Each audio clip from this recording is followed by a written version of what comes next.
Seasonal Shanty is a fairly well-liked song in MSM. Most people I ask say this island is relatively strong overall, but not quite up there with the greats of MSM. Still though, I'm very fond of this island and I'm looking forward to this.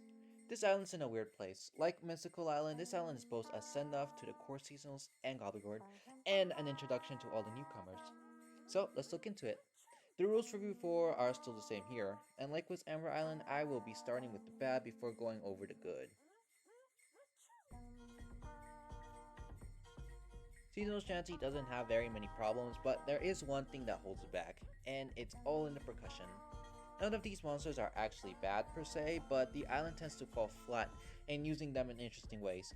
In other words, their placements aren't all too great. Bukorum in particular could have had many more interesting placements rather than just play the entire second half. Clavavera and Vivian are fairly standard percussion, but they always play together, which doesn't give either one of them a moment to shine apart from each other. Really, Whizbang is the only percussion with interesting placements, which is why it's easily the best percussion on this island. Overall, this percussion line is decent, but not particularly outstanding. Now, I have to bring this up because this is the number one thing that I see people criticize about on this island. If I ask someone to talk about what they don't like about Shanty, I usually get it's too slow and empty, which I think undermines the whole point of the island. This island is supposed to be slow and empty. It's a relaxing song that takes its time to build up for a grand finale. If that's not your kind of thing, then fine, but there's just a lot more to Shanty than the pacing and emptiness. For one, this song makes the emptiness work. As I said, it's building up for that grand finale all the way through. Having too much from the very get-go will undermine the finale. Even the Spirit verse, while loud and bombastic, doesn't have a lot going on compared to the finale, which is the most bombastic and loud part of the song, because the finale is the entire point of the song. And two, it's slow because it's trying to be a fairly chill song. Add something too fast and it's enchantling all over again. This island is slow, but not so slow that I'm bored out of my mind. We'll save that for a different island. Point is, the slowness and emptiness is the core identity of Shanty, and changing that would be destroying the entire thing.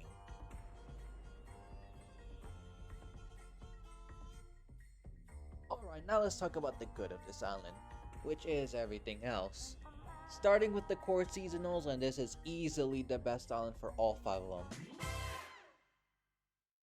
Punkleton's voice was necessary to fit the tone of this song, and does a great job keeping pace when most of the percussion is absent. Yule is a crucial air filler, and his vocal track pairs really well with everything he plays in. Smoochel on this island is the best vocal track in all of them. Yeah, I said it. The harmony between the two voices is outstanding. The voices themselves are very pleasing to listen to, and it plays with all of the other monsters flawlessly. It's a great melody, and just, dude, what else is there to say about Smoochel on this island? It's just flawless. A hidden gem of a monster that I don't see enough people talking about. Blabbit has a great melody that works very well with all the other monsters that work with it, and Hula has a fantastic vocal performance, and really is the best Hula. Just with these 5 alone, this is already one of the most expertly put together songs in the entire game. But it gets better. Gobblegord had the greatest redemption arc of all time, and all they had to do was give it an actual singing voice. Wow, how crazy. Fiddle is my favorite seasonal. The actual authentic fiddle adds so much to the verses it plays in, and it gets its own solo. And that solo is fantastic. Easily such a charming monster. I absolutely love this monster. Monculus is a perfect air filler and one of the most unique vocals in all of MSM. Huzzah Man goes huzzah, and it's huzzah. The percussion, while it could be better, it still does its job well in giving the song all the rhythm and spice it needs. Devery has a wonderful solo and plays alongside the others amazingly well. And this is without question the best castle bass in the game. It does so much work, has many incredible tracks, and pushes the song forward. Has one of the best tracks on this island when it plays on the finale. The castle having one of the best tracks on an island is seriously cool. It has never happened before, and I hope to see it be pushed in new directions again. And that's Seasonal Shanty, one of the most relaxing and pleasing songs to listen to in the game. So, is this island good? Yes, of course, it's Seasonal Shanty. It's easily the best island we've looked at so far. It just works, soars, and scores many goals. Do you agree or disagree? Did I do it justice, or are we sentenced to Logman jail? Let me know in the comments below. Now, we've been looking at fairly recent islands so far, so I figured it's time to shake things up. Well, until then, that's it from me, and I'll see you in the next one.